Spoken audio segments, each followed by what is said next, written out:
Welcome, everyone, to the Guilt-Free Book Club Summer Pop-Up session on belonging in higher education. We are so glad that you all are joining us. This is the first time in our book club's history that we have gone above the 25 people in a Zoom room. So we have two Zoom screens. Very excited about that. And we have four special guests who I'm delighted to introduce to you over the course of our hour together. I'm going to stop sharing the screen now so we can all see each other a little bit better, and I'll continue to let folks into the meeting as they join.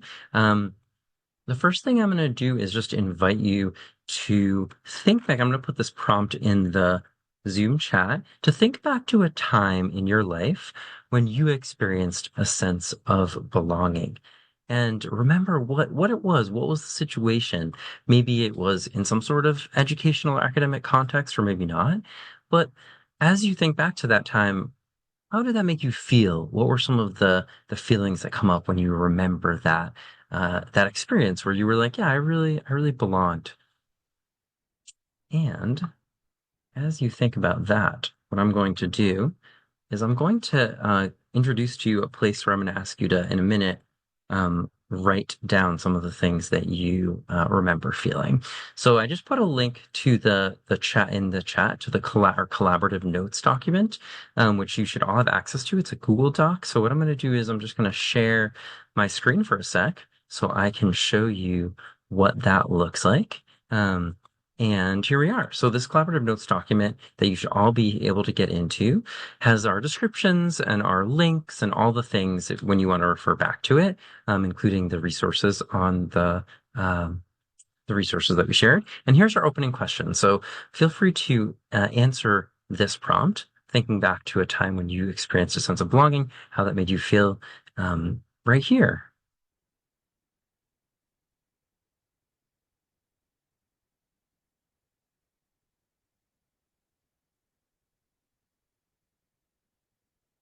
I see all these great answers coming in.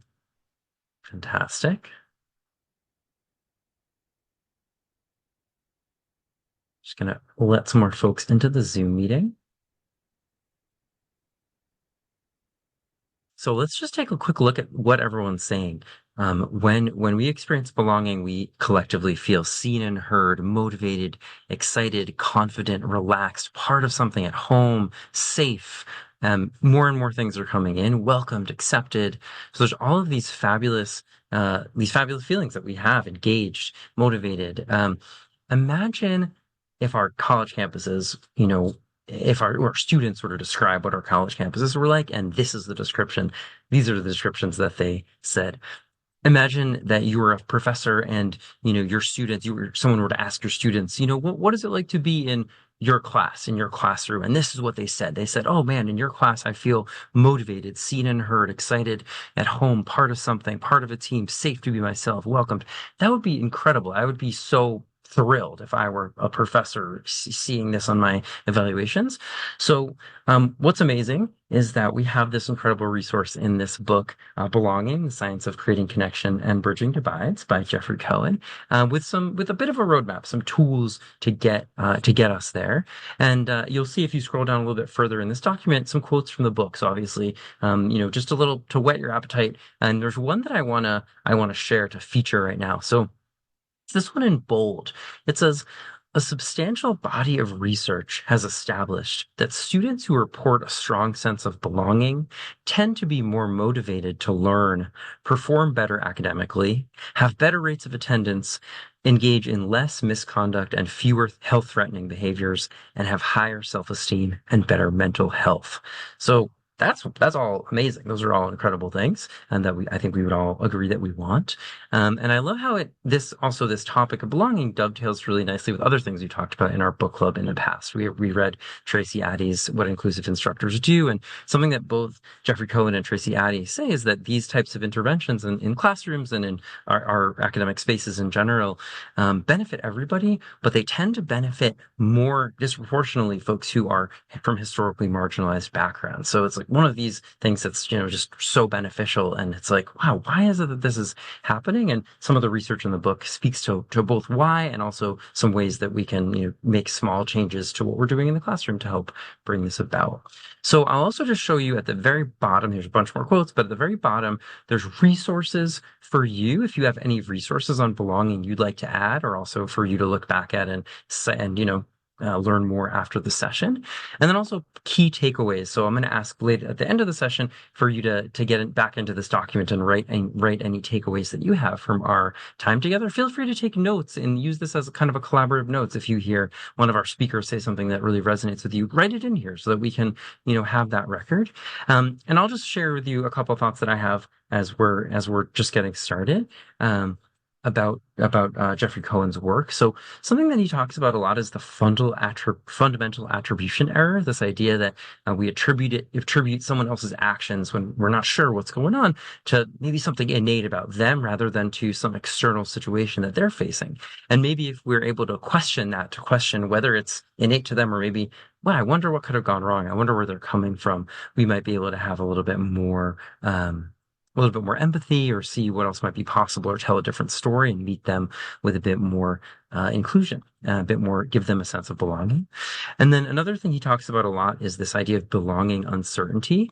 And belonging uncertainty in his research is this notion that, he's done brain scans with people where when they experience isolation or, feeling like they're not a part of something, they're not safe, that type of thing, they actually experience in brain regions of pain associated with physical pain. So it's like, wow, what's going on here, and if we can craft the situations that we, facilitate for our students to mitigate that uncertainty of like, do I really belong? And make them really explicitly feel a sense of you really do belong here. You are welcomed. You are accepted as you are. You are safe.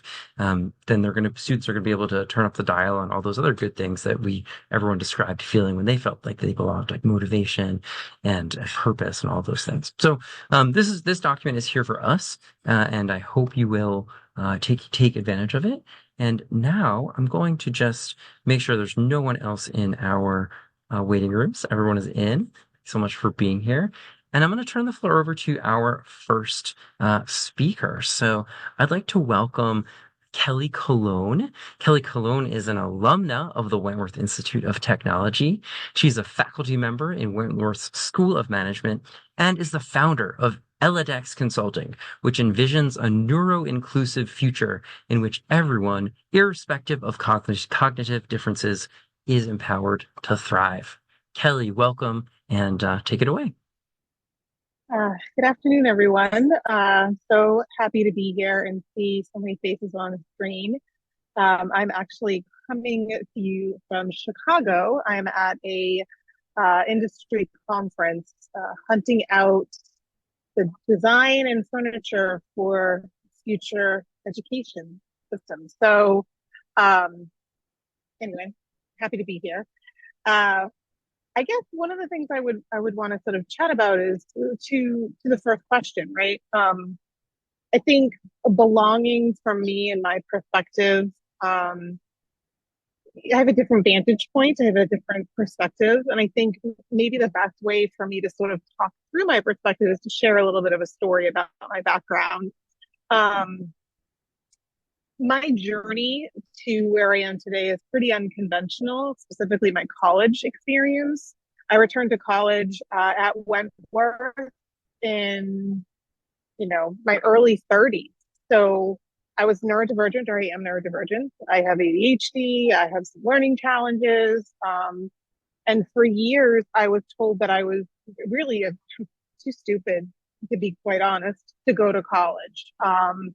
I had 3 small children in tow. I was 18 years older than my counterparts in the classroom. So you can imagine what that felt like, walking into a college campus full of, 18 to 20-year-olds and kind of feeling like I was completely out of place, like I didn't belong there. I was overwhelmed. I was older than everyone. I was a commuter student. I didn't live on campus, so I drove to campus every day. By and large, questioning the very decision I made to return and get my education. In those early days, it was super isolating. I felt super disconnected. I was struggling to see how I could possibly fit into this new world. And then I met one professor who is still at Wentworth today. I met one professor who really truly listened. And when I confided in him about sort of my struggles, being neurodivergent, being older, being a parent, he responded with empathy and kindness and support. He didn't just teach, he really helped me see my place, helped me see that I belong. He made every effort to integrate me into college life. He connected me with my classmates, and really helped me see that regardless of our age and regardless of our differences, we had this sort of shared goal in our degree. This one professor's belief in me transformed my entire experience and my life for that matter. The first time I didn't feel stupid. I felt seen. I felt heard. I felt valued. His support showed me that kind of belonging in higher education and wasn't just about fitting in. It was about creating really an inclusive environment where everyone, myself included, felt like they had a place to be there.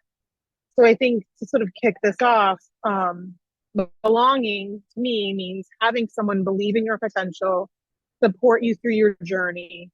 It's recognizing that the diverse paths that lead us to education, celebrating those differences. It's about fostering a sense of community where every student, regardless of their age or background or neurodivergence, can thrive.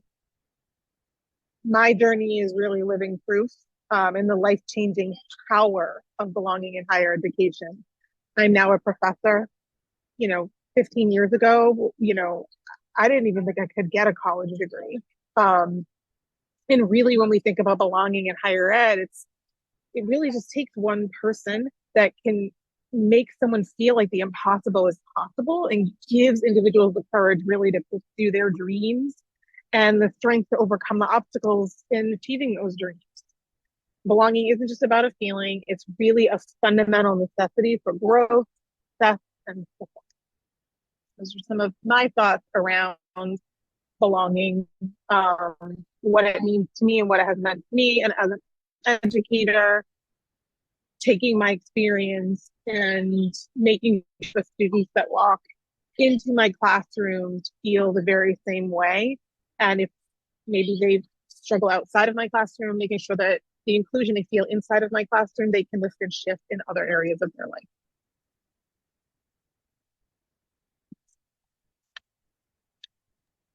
Thank you so So I much, guess Kelly. Yeah. a question I have sort of for the community, and I'll throw it in the chat. I'm genuinely curious, from everyone here, your perspective, sort of what ways do you think, as a broader community, whether we are peers, whether we are teachers or administrators, how can we contribute to really fostering a sense of belonging to all of our students, but particularly those students that might be neurodivergent or might learn differently? What kind of actions can we take to help them feel like they really are being seen and being valued in their educational journeys? But I'll throw that in the chat because I'm genuinely curious what this collective group's thoughts are around that. Thank you.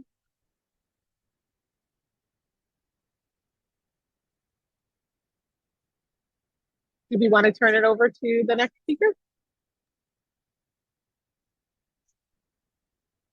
Thanks so much for starting us off, Ariel, with answering. I see so many, it's great to see so many folks from Wentworth Success Studio here, the folks who really work one-on-one with students and supporting all sorts of diverse learners, meeting them where they are. So Ariel says, offering multimodal ways of participating and completing assignments without it even being requested. So that kind of dovetails with a universal design for learning approach. Yeah, so Lauren mentions universal design for learning. Is there anybody who would like to unmute and share anything? And accessibility, of course, dovetails really nicely with UDL. So anyone want to unmute and share any thoughts about UDL or these strategies that can really help support diverse learners in your classroom?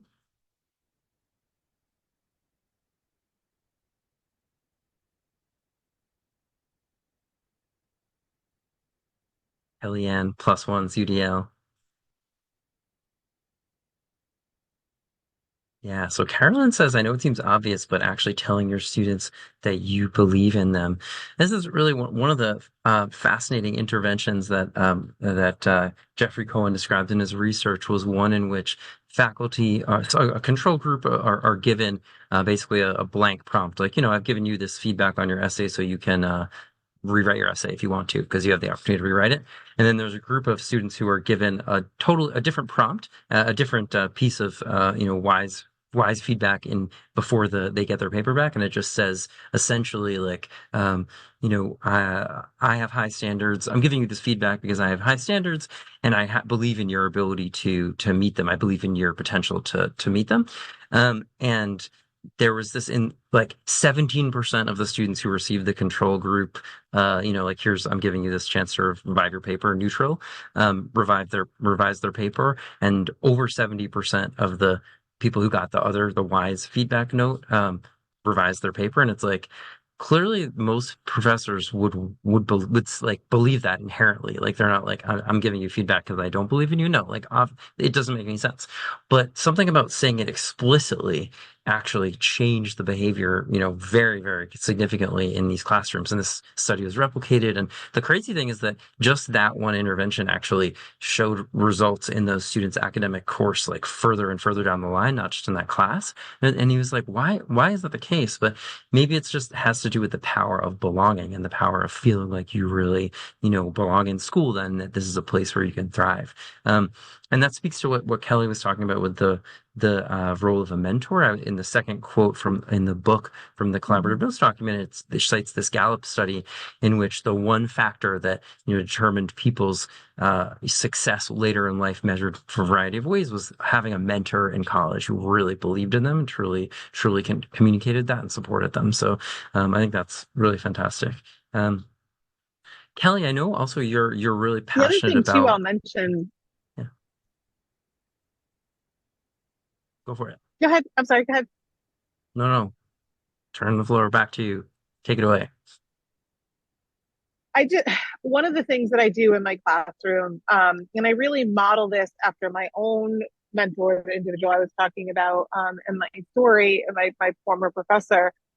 I meet my students where they are, whether they have an accommodation or not. And so this looks like me not on a podium, right? It's like the worst teaching environment as far as I'm concerned for me to be teaching in to really connect to my students. I much more prefer to get right down shoulder to shoulder to them, eyeball to eyeball sometimes, and just kind of when they're really struggling with something, saying, look, we're going to work on this together. Like you're not alone in trying to figure this out. And I might not even have the answer, but let's figure it out together.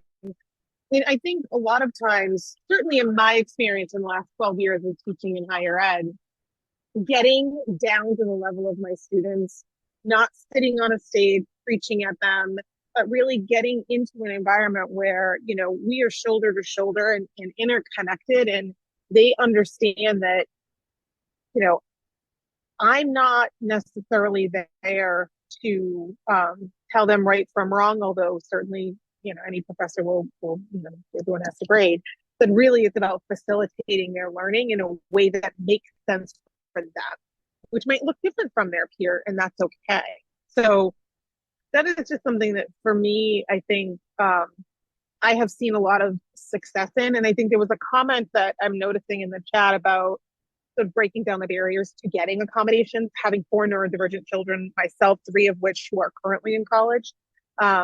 Getting those accommodations is really challenging at times, depending on where they go. And so that breaking down the barrier to getting accommodations, I think, can also go miles to supporting the students as well.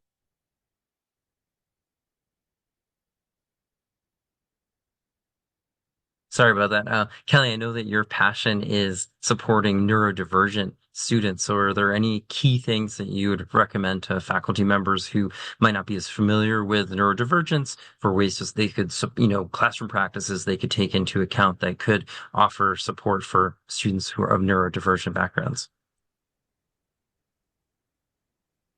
Um, I think, I'm also a lay advocate, so I work with a lot of families in the K through 12 space.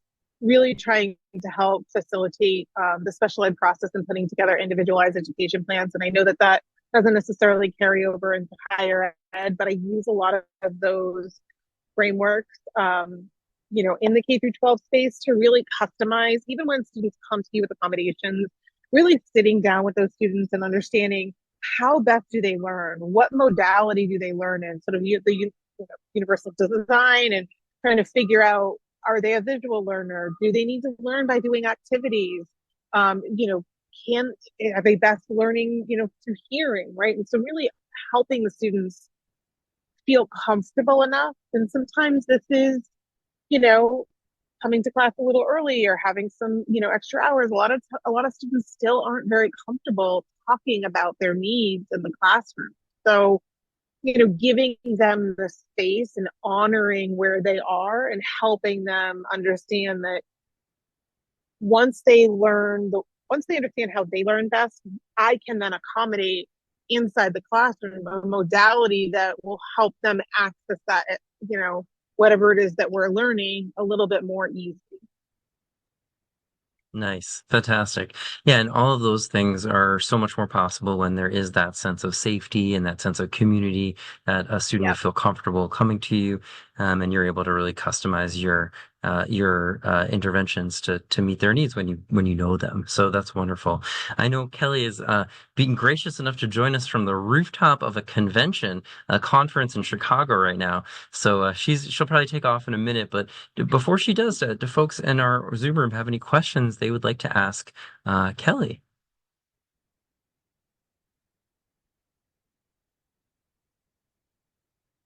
Mel, go for it. Yeah, thanks, Josh. Hi, Kelly. Hey, you mentioned that the professor that you initially made contact with that made such an impression on you, that he got you connected with other students. Could you describe kind of how he went about that? Yeah, it's, I would love to say it was sort of this magical thing, but it was really helping. Think about team projects, right? He did a lot of team in class activities. And instead of having, which for me was really helpful, instead of sort of having us choose our teams, early on, he would help me, depending on what we were learning or what the topic was, he would actually form those teams. And I know there's pros and cons to doing it. I mean, I've done it both ways where I've chosen teams and let the kids choose teams. But back then, because I was 18 years older, I was basically the same age as the professor. You know, the students, we didn't have a lot in common, and so he would sort of force, for lack of a better word, us to join in teams, and he would start to facilitate his learning and add into those learnings these interactive exercises where they maybe were in a group or two people, and he would just kind of intentionally but not overtly sort of pick people and kind of in hindsight at the time I didn't necessarily recognize it. He would kind of funnel me through a bunch of different kids so that I got the benefit of using and learning from basically the totality of the classroom. Outside of the classroom, he really helped me figure out, because I mean, I obviously wasn't on campus. I didn't play sports. I had three kids. I mean, these kids weren't even legal drinking age, and I had three kids of my own, right? So like, there wasn't a whole lot outside of the classroom, but they had a great commuter student community, and he really helped me. He would have lunch with me and he would pull other students in unbeknownst to me, and we would all have lunch together, and quickly started to realize that I mean, we were all struggling with the same thing, whether I was 18 years older than them or not. And so he was very intentional about strategically placing me with different students based on the lecture and the activities. And I mean, I came into the program with 20 years experience, like, I mean, I had been doing this work in my family for years. So I had a lot of benefit to add to the students. So he really matched my background with the project, with also the students, in a very intentional but not overt way. Thank you so much. That was a great question and a really thoughtful answer, and speaks to this notion that Geoffrey Cohen brings up of situation crafting, that when we're in a, teaching position, we're crafting a situation, and sometimes professors feel a little bit not disempowered to be like, okay, I'm going to put you in groups. I'm going to ask you to do this thing. They're like, well, I'm going to give them the chance. And sometimes having that structure put in place by a faculty member actually opens up space for some of those connections to build. So thank you so much for that question. And thank you, Kelly, for joining us. Really appreciate it. Want to definitely move on to our next speakers because we want to make sure everyone has a chance to share. So excited to welcome Kathleen Portillo, who at Wentworth is the Director of Diversity and Social Justice Programs in the Division of Diversity, Equity, and Inclusion. It's been such a pleasure collaborating with you, Kathleen, on the Faculty Ambassadors of Inclusive Excellence program, and I'm really looking forward to hearing what you have to say about belonging. Amazing. Thank you, Jeff, for inviting me to speak today. I'm also excited to be in the Zoom room with everyone. I want to acknowledge, right, that we have expertise like everybody here does. So definitely want folks to unmute as I'm not as I'm talking, but to add your experiences and give back in that way. So thank you in advance.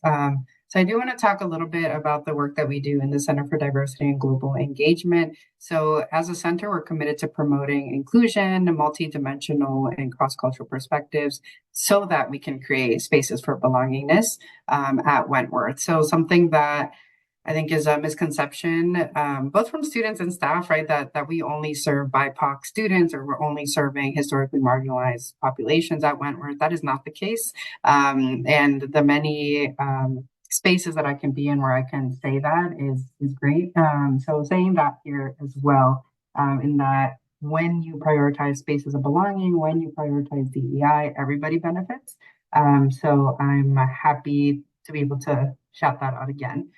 So definitely our center is kind of the force on campus that operationalizes all the things that we're talking about here today. So something that I heard from I'm forgetting her name, so sorry, Kelly, that was speaking about before, was pretty much around the strategic kind of placement of people, right, and creating opportunities for community members to almost create mini communities amongst themselves and getting folks to connect on different levels.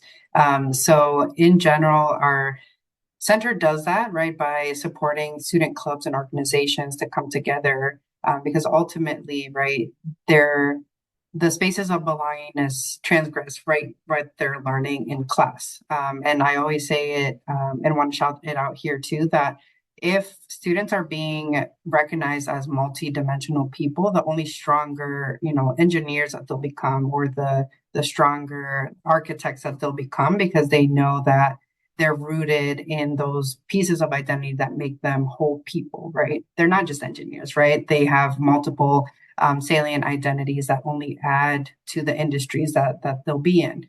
And those communities, right, also let them know that there's people that don't share their identities, but just because of that, right, we're in this space together, and that builds trust ultimately. So that's another word that I also want us to reflect on together, is just like this validation and trust component of our communities.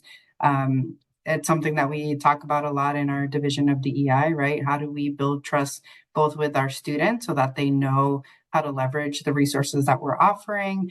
And yeah, so I want to pose that to the group. How are you in your work, whether with students or staff, how are you building trust? Because that definitely is an important piece here to the feeling and the concept of belonging. How are you building trust? Feel free to unmute as well.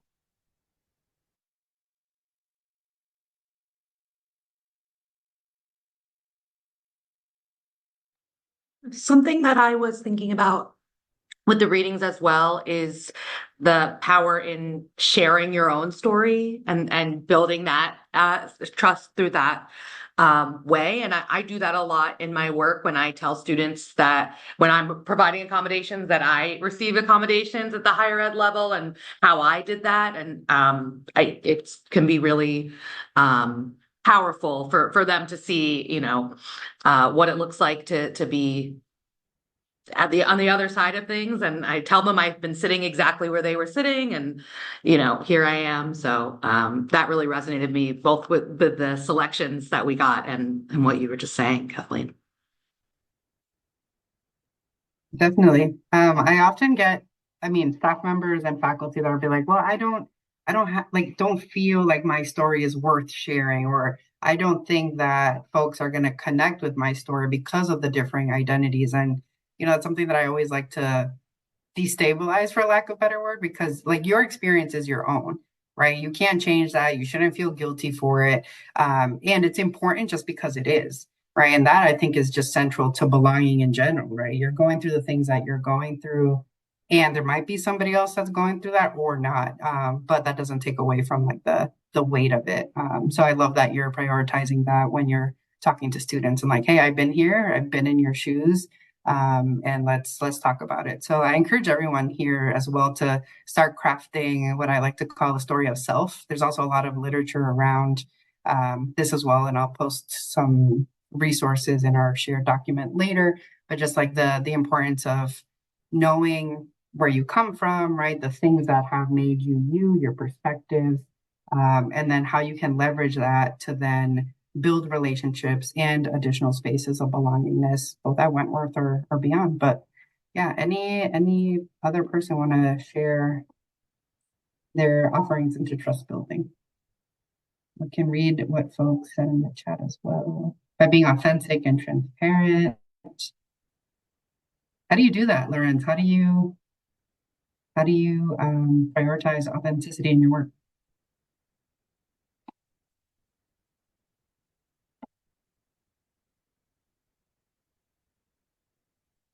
Sorry, I shouted you out, but maybe you're muted.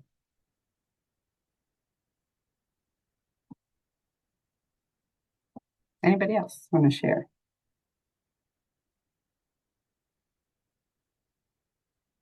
Oh, if not, I also encourage folks to kind of take a step also like away from belongingness and look into literature around mattering. So this is not new stuff, but it is kind of like a 2.0 of belonging, because it really, how do I phrase this?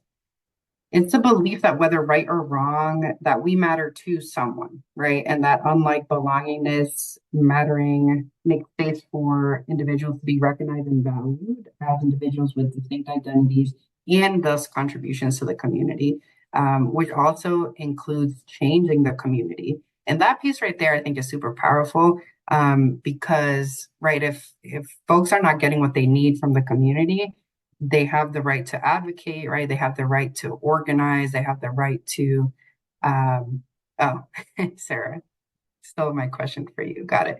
Thank you. They have the right to change it and to alter the community in some way. Usually that could be, by requesting additional resources, right? Like funds. A lot of our student groups like to be like, our budget is not enough. We want to do so many different things and put on so many events. So give us more money. And that's a way of advocating. And then also like even student advocacy, right, in terms of organizing on campus. So again, folks, because you matter, you have the ability to change your environment to suit what you want to be, who you want to be, etc. And I found this really important quote. It's a resource that I'll share too, but it comes from, let's see, it's called We Want to Do More Than Survive, Abolitionist Teaching and Pursuit of Educational Freedom by Bettina Love. They argue that mattering is essential to truly equity-minded teaching. However, it can be difficult to accomplish, of course. We have our work cut out for us, folks. But the quote is, for dark people, the very basic idea of mattering is sometimes hard to conceptualize when your country finds you disposable. How do you matter in a country that was once obsessed with and dismissive of how it kills you? How do you matter to a country that measures your knowledge against the gap it created? So heavy, deep words here, but I think it is important to realize that for a lot of BIPOC folks, right, this idea of belonging sometimes is almost laughable, right? Laughable in the sense of like, okay, yes, it's great. It all sounds peachy, right? I want to belong. We want to belong. It feels good to belong. And I also needed to go a step further, right? I need to put pressure on that concept and interrogate it to know that there needs to be policy met with the nice fuzzy feeling, right? There needs to be operational, tangible things that let me know that I matter on this campus and beyond. So um, that's why I'm so passionate about my work, because I feel like I am, part of that can't speak today, operationalizing the work specific to DEI and beyond. So that is where I'll leave you all. But in terms of what we were, supposed to read with Cohen and all that, let me look at my notes here.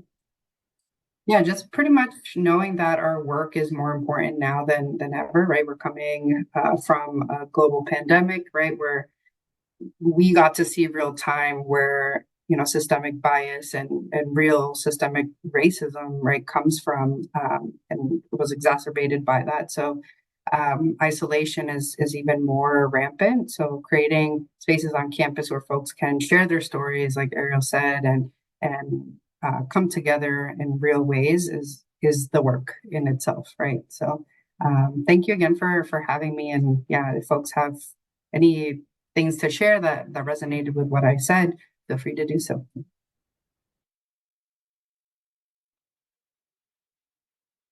Well, thank you so much, Kathleen. And it just really reminded me what you were saying at the end of what Geoffrey Cohen said in the shorter talk I sent out, which was, you know, these interventions are great at the one-on-one level, but we still need structural and systemic reform in order to make our systems more equitable and inclusive. So both and on these fronts. But I want to make sure. So I want to make sure we have full time for both of our other speakers. So rather than do questions for individual speakers now, maybe at the end we'll have time for questions for all the speakers.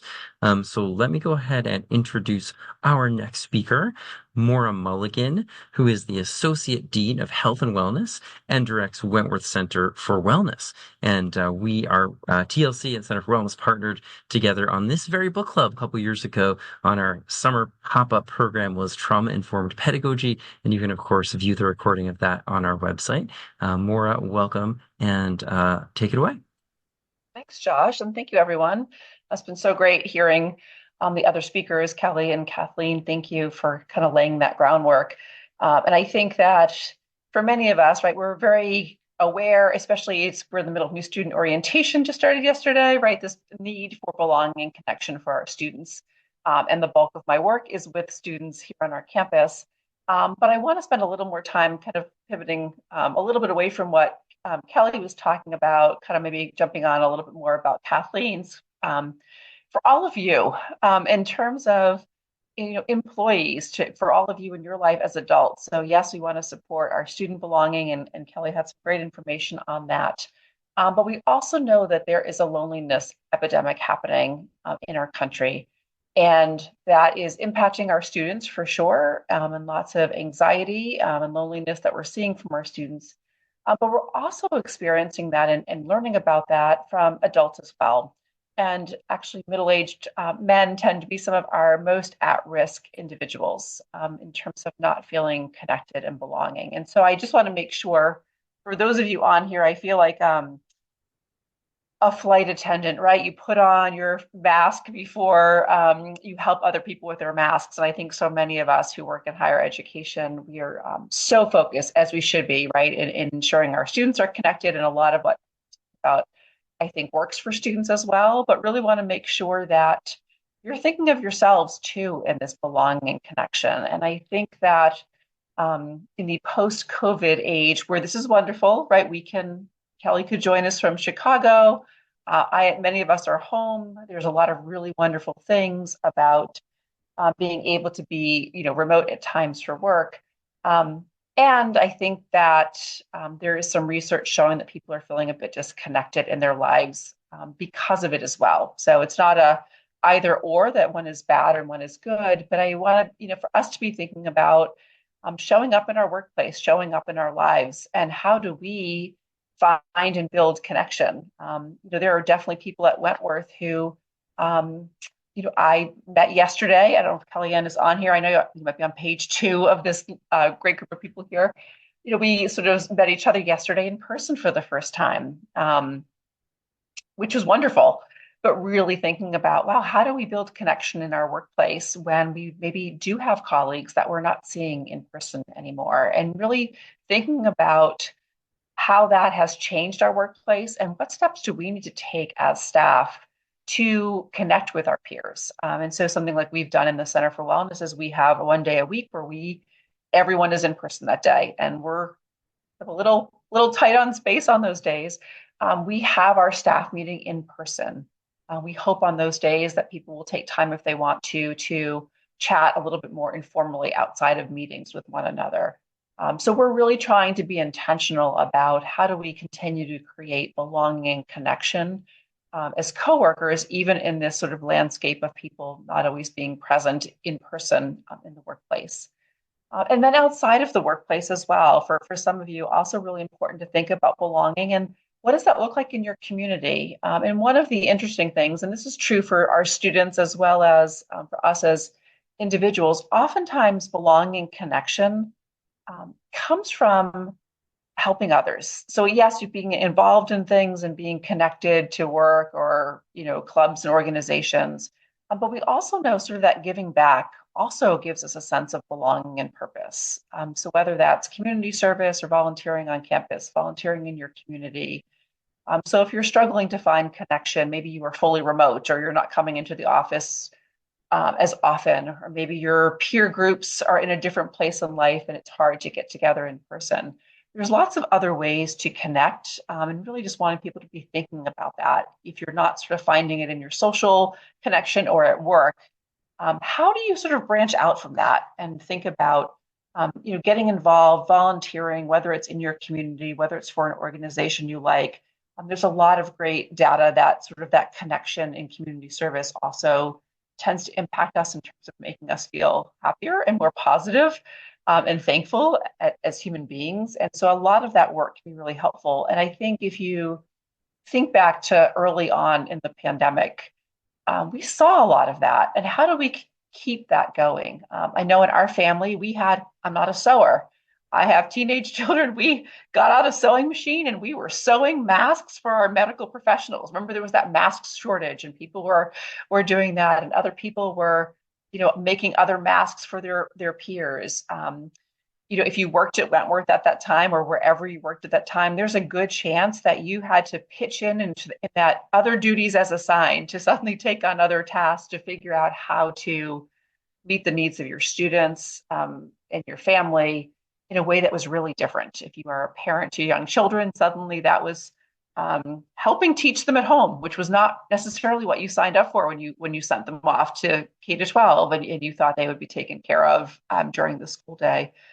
So sometimes having that awareness and involvement in things greater than yourself can really help with belonging and connection. So I just give you that because I think we are often talking about some really organizations and clubs and workplaces, but there's lots of other ways to engage as well and to feel connected and to have a sense of purpose. And so lots that we can do for our students, but really be thinking about ourselves. And how do you make that a priority? I guess something I'd like to, not homework, but sort of put out to all of you in thinking over the next week or so after leaving, this training today, to think about your day or your week and how many times do you have to intentionally connect with other people beyond tasks, beyond I'm doing this meeting and this task piece.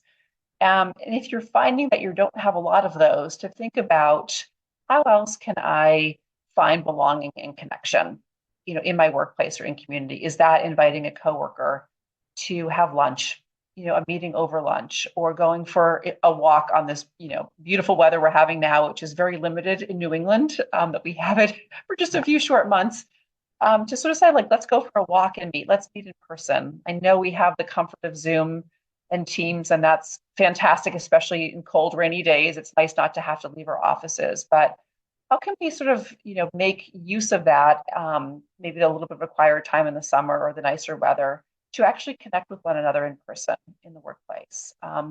Or as Kathleen mentioned, right, there's lots of opportunities, affinity groups or other sort of connection, maybe to be thinking about clubs or organizations that maybe they're student focused, but they need advisors. And if that's something that's important to you, I say that not as like taking on more work, but more around, is that an opportunity for you to connect with like-minded students and others that will give you a sense of belonging and connection to our students outside of the classroom, or your tasks of your job.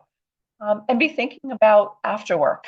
What do you do sort of in that life when you leave or go home or turn off the computer if you're already home to have some belonging connection? And if you're sort of feeling like, wow, I've really disconnected from a lot of people and things have been busy, to maybe think about, let me look in my community. Are there exercise classes or group classes I could take? I might meet people. Are there volunteer opportunities in my town? A lot of towns look for community volunteers that I could, get involved with and connect with others to feel a greater sense of belonging to my life outside of work as well. So I kind of want to leave you with that. I know we don't have a lot of time, so I want to definitely make sure we have time for Sarah to speak next. So I'm going to cut my comment short, but just sort of wanting to be mindful of that and for you to be thinking about yourself and your belonging and your connection in the world, because then it makes it a little bit easier to, kind of foster belonging and connection students. Well, thank you so much, Maura. Thanks for bringing that perspective. It's been such a joy to hear, everyone's very different perspective on this huge topic. So I'm really looking forward to hearing Sarah's as well. And that being said, let me just introduce you really quickly. So through our partnership with the Colleges of the Fenway, we are delighted to welcome Sarah Rose Cavanagh of Simmons College's Center for Faculty Excellence.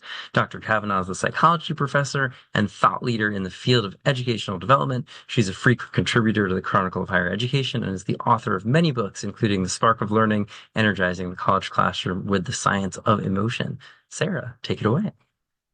Thank you, Josh, and thank you everyone for being here, and to our amazing speakers. The danger of going last is so many brilliant thoughts have been shared that it can be kind of difficult to add on there. But I guess because of my disciplinary perspective and my background in psychology and neuroscience, the lens that I might add is the kind of how and why, which I'm sure I didn't have a chance to read the whole book, but I'm sure Geoffrey Cohen dives into a bit. But why and how are belongingness and feeling like you matter so important for motivation and for learning? And that feeling that you are part of something and that you matter is really central to so much of emotions and learning and our collective social selves. And I think also mental health. I've been doing a lot of work surrounding mental health in the classroom lately. And I think that there's a lot of evidence, in one of my books I wrote called Hive Mind dives into some of my favorite research, not done by me, done by brilliant social neuroscientists, about how human beings are really a collective social species as much as we are an individualistic ones, that we have a lot more in common than we might think with social insects like bees, and that in actuality, when we're feeling this loneliness that Maura was talking about, when we feel that disconnection and we feel apart from our collectives, that our brain is giving off a lot of warning signals, and these cascade into hormonal effects that then have real effects on health, not just mental health, but physical health, on our cardiovascular function, and all of that. And I think we think about the classroom, we think about individual learners from a traditional perspective, and we think about, okay, this student is doing this learning and this instructor is trying to teach them. And I think there's so much work besides Geoffrey Cohen's book. I think of Peter Felton's book, Relationship Rich Education, which is wonderful. Harriet Schwartz's Connected Teaching. We're really kind of moving to this direction of thinking about the college classroom as a collective, right?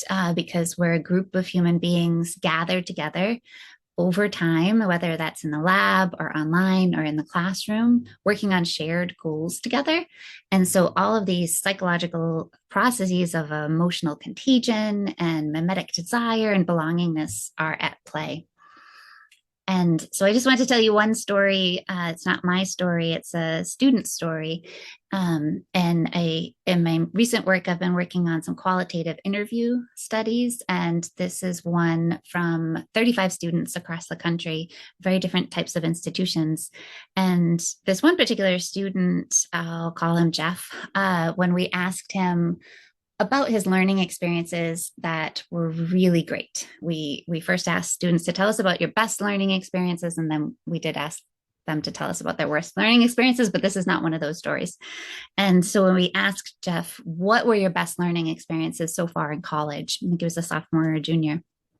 He told us that his favorite classes and his best learning experiences were when he intentionally registered for classes with a group of his friends. And so he would do this intentionally because he knew that if he felt kind of lost and alone in a class, that would not be a good course for him. He would not learn a lot. He wouldn't be motivated. And so he would intentionally craft his schedule so that he had a subset, at least one or two other friends in the class with him, so that he had the sense of belongingness. But he told us, he paused for a minute and he said, but he had the experience where an instructor just created a classroom climate through their instruction and how they set up the course, where he had that sense, that feeling like he had a friends, even though they weren't there. And I thought that spoke so beautifully to this feeling of, okay, do I have my group with me? Do I have this social support, these people who have my back? But that he would build that with his friends, but that instructors could build that feeling through their instruction. And I don't think it's incidental to the story that he was a Black student at a predominantly white institution. And so I think that gives that feeling of like needing to make sure that he had several friends with him more weight. And we know that being minoritized on a campus is a huge obstacle to a sense of belongingness, and is part of this shift that Kathleen was talking to. You can't always create the conditions where someone can feel like they fit, but you can create the conditions to feel like someone matters. And so I think that attending to belongingness is particularly crucial for equity-minded education.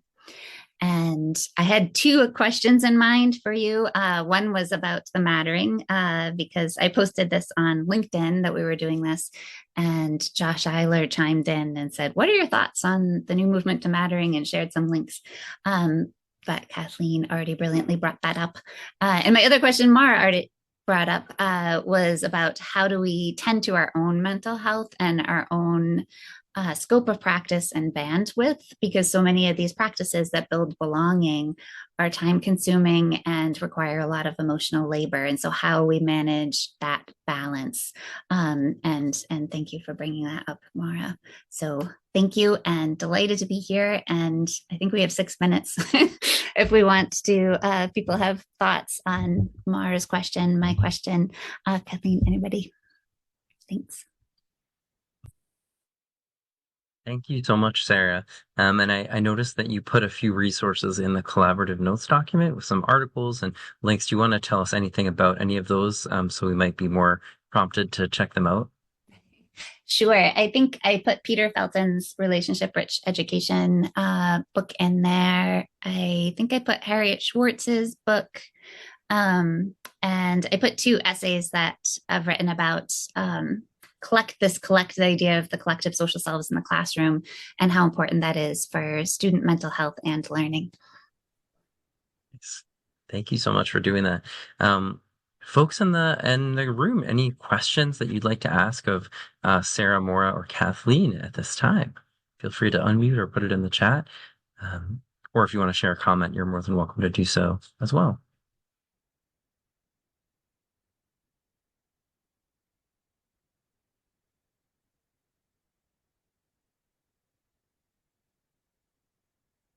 Well, what I'd like to invite you to do in that case is to think about a key takeaway that you have from this program.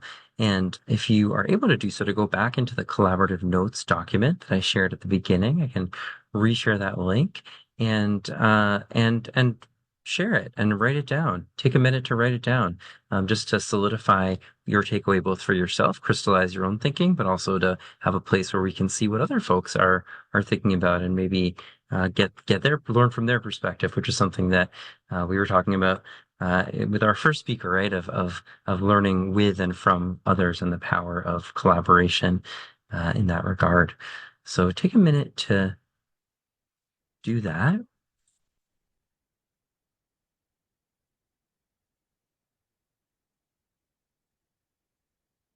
And for those at home, I will share, or watching this on recording, I'll share the screen and just show you what this looks like. So we have a bunch of anonymous folks coming in and adding their thoughts. And if you are at home watching this and you want access to this collaborative notes document, feel free to email us at teach@wit.edu. That's teach@wit.edu.